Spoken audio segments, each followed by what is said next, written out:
Okay, so today we're diving deep into Ajahn Sumedho's intuitive awareness. Oh, yeah. And we're not just dipping our toes in the mindfulness pool here. Yeah, oh, no. You've given us this book because you're ready for a deep dive into what Yeah. makes his perspective unique. Yeah, yeah. What's fascinating about Ajahn Sumedho is how he takes this concept of mindfulness, which you often hear about in very intellectual, almost clinical terms, and he brings it to life, this incredible blend of pragmatism and playfulness. It's not about achieving some distant state of perfection. It's about tuning into the awareness that's already present right here, right now, in the messiness of being human. Mm-hmm. And he uses that term, intuitive awareness. It feels different than just mindfulness. What did you gather about what he means by that? Yeah. He's going beyond just seeing things clearly. Okay. So that's part of it. It's more like mindfulness that's grounded in the body Okay. and open to the heart, not just the head. Mm-hmm. He talks about how there's a knowing that comes from direct experience, from feeling rather than thinking. I see. Logic can only take you so far. Right, and some of the anecdotes he shares really highlight that, like that story where he splatters fish sauce on another monk's food. Oh, yeah? You'd think that's the opposite of mindfulness. Right. But that story perfectly illustrates how easily we can get attached to rules and rituals, Yeah. even when they lead to unskillful actions. Right. Ajahn Sumedho could have just said, don't get hung up on dietary purity. Yeah. But the story makes you stop and think, oh, wow, I've totally been there, clinging to some idea of how things should be. Yeah. It's funny, but also kind of profound. Yeah. It's like he's saying lighten up a bit. You don't have to take everything so seriously. But then he doesn't shy away from the heavy stuff either. He talks about embracing non-beauty, which I thought was an interesting way of putting it. Yeah, he found that the traditional translation of asubha as loathsomeness could make people afraid or disgusted. Right. He wanted to encourage a more open-hearted curiosity about even the difficult, messy parts of life. So instead of running from unpleasant experiences, we're learning to turn towards them, to be with them without getting swept away by aversion or judgment. He even goes so far as to say that Buddhist angels are old age, sickness, and death, Wow. challenging us to question our assumptions about what's good or bad. True peace, he suggests, comes from embracing the entirety of life, not just the comfortable bits. Which makes me think about his emphasis on trusting your own awareness. It's like he's saying, you don't need to be fixed before you can start meditating or practicing mindfulness. Precisely. And he's not suggesting we just wallow in our suffering either. Right. There's a difference between acceptance and resignation. So how does he suggest we navigate that? Where does meditation fit in? He talks about meditation as a way to cultivate this intuitive awareness, Okay. to become more familiar with the workings of our own minds. Right. He even introduces a specific technique he calls the sound of silence. Right, and that's not just about literal silence, is it? How would you describe it? It's more about shifting your attention from the constant chatter of thoughts to a subtler dimension of experience. Imagine a kind of background hum, always present beneath the surface noise. He describes tuning into this while meditating in bustling cities, Wow. even amidst construction sounds. So it's like finding a portal to inner stillness no matter what's happening around you. Exactly. And like any skill, the more you practice, the easier it becomes to access that stillness. It's a portable sanctuary you can carry with you. I like that. A way to ground yourself in the present moment, even when things feel chaotic. That's really cool. It's interesting, this idea of finding stillness amidst the chaos. It makes me think of how Ajahn Sumedho talks about finding your real home. Right. That always struck me as such a powerful image. What do you think he means by that? Well, it's not about a physical place, of course. Right. He's talking about that grounded experience of being present right here, right now, without needing to strive for anything, Yeah. without being caught up in the stories we tell ourselves about who we are or how things should be. So it's about coming home to yourself. Yeah. To that pure awareness that's always there beneath the surface of thoughts and emotions. And he doesn't sugarcoat it.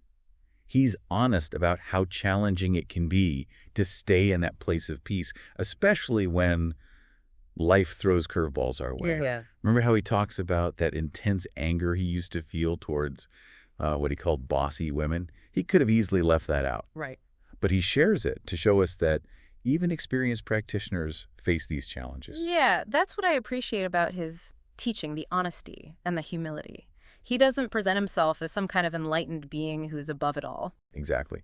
And he uses those personal struggles as opportunities for teaching. Instead of trying to suppress or deny difficult emotions, he encourages us to get curious about them. Okay. Why are they arising? What can they teach us about ourselves? So it's about relating to our experience with more compassion and understanding rather than getting stuck in judgment or self-criticism. And that includes confusion. He talks about how much he used to hate feeling confused, how he'd always try to grasp for certainty, for a clear answer. Do you ever find yourself doing that? All the time. Especially when I'm feeling overwhelmed or unsure of myself. It's like I just want a clear roadmap to know exactly what to do. But Ajahn Sumedho realized that this grasping for certainty was actually preventing him from fully experiencing the richness of life.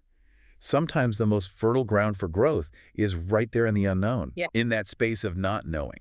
So it's about learning to trust the process. Yes. Even when it feels messy or uncomfortable, and to trust ourselves rather than constantly looking outside for answers. He talks about the importance of questioning assumptions, Okay. even the ones we've inherited from our culture or upbringing. Right. He uses the example of his own upbringing in America and how it wasn't until he lived in other countries that he began to see his own cultural biases. It's like that quote, "We don't see the world as it is, we see the world as we are." Exactly. And that awareness, that willingness to question our perceptions, Yeah. that's crucial for developing intuitive awareness. Yeah.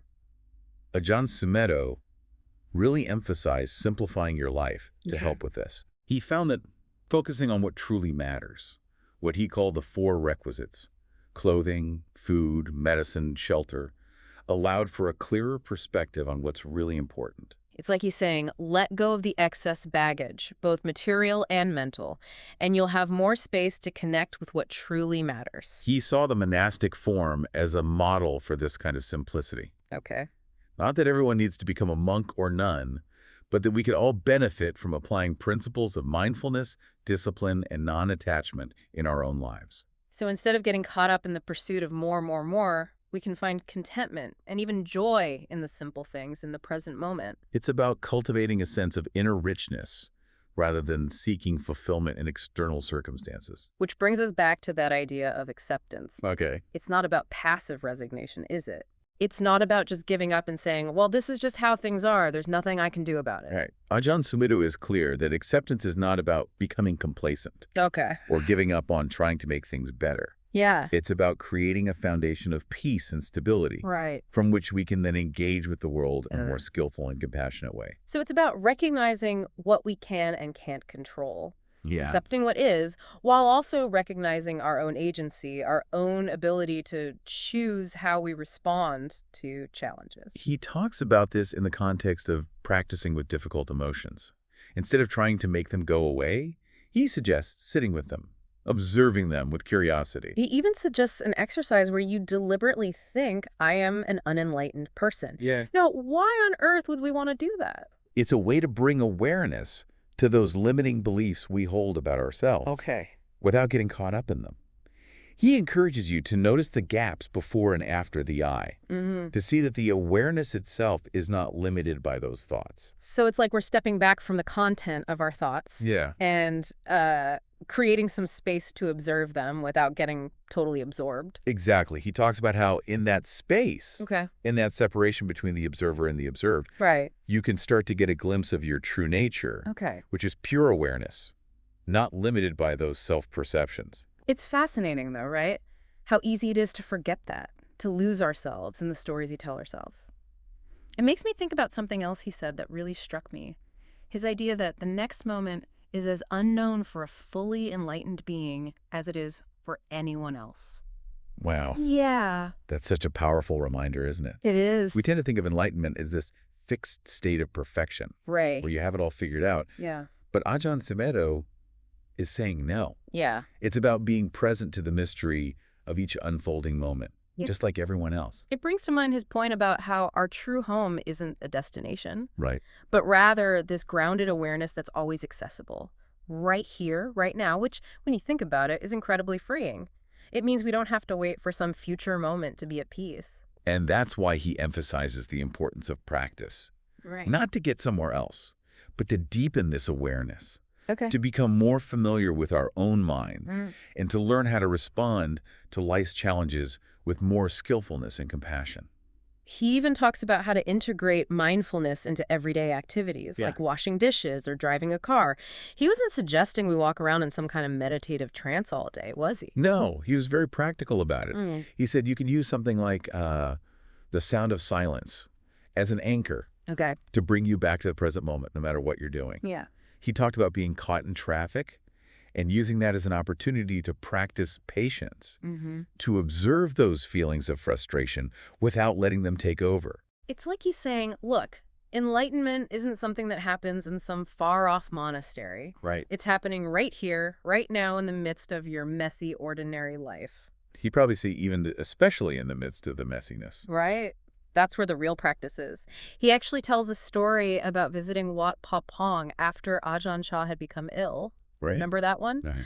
The monastery was in disrepair, some monks had left, and people were kind of lamenting the changes. Yeah, yeah. And he could have joined in on that, right? Right. It would have been easy to get swept up in that narrative of loss or decline. Right. But he recognized that it was just a natural part of life. Right. Everything changes. Nothing stays the same. And that's okay. It's that impermanence thing again, isn't it? It's not something to be feared, but to be embraced. It's what makes growth and renewal possible. It's like that image he uses of breathing. Right, yeah. You can't stay at the peak of an inhalation forever. Right. You have to exhale. Yeah. And in that exhale, in that letting go, Right. there's a possibility for something new to emerge. So it's a dance, isn't it? It is. This back and forth between effort and surrender, Yeah. between holding on and letting go. Yeah, it is. This has been incredible. Going back to the beginning, you gave us this book because you were looking for something beyond just another meditation technique. I was. You wanted to understand what made Ajahn Sumedho's approach to mindfulness so unique. Yeah. And I think we've seen that, haven't we? Yeah, absolutely. He cuts through so much of the dogma and complexity that often surrounds these topics and offers a perspective that is both profound and deeply practical. I think so. He doesn't pretend to have all the answers. Nope. He's not interested in creating followers. No. He's inviting you to trust your own experience, to find your own path to awakening. Yeah, beautiful. And he reminds us that this awakening isn't some distant goal. Right. It's available in every moment if we're willing to open to it. Beautiful. So as you go about your day today, see if you can bring a little bit of Ajahn Sumedho's wisdom into your experience. I love that. Notice those moments when you're striving, comparing, judging, and gently guide yourself back to the present moment. Back to that place of quiet awareness. Remember, you don't have to fix yourself or achieve anything to be worthy of happiness or peace. It's already here, within you. Yeah. You just have to remember that. And with that, we'll leave you to continue your own deep dive into the teachings of Ajahn Sumedho. Until next time, keep exploring, keep questioning, and keep diving deep.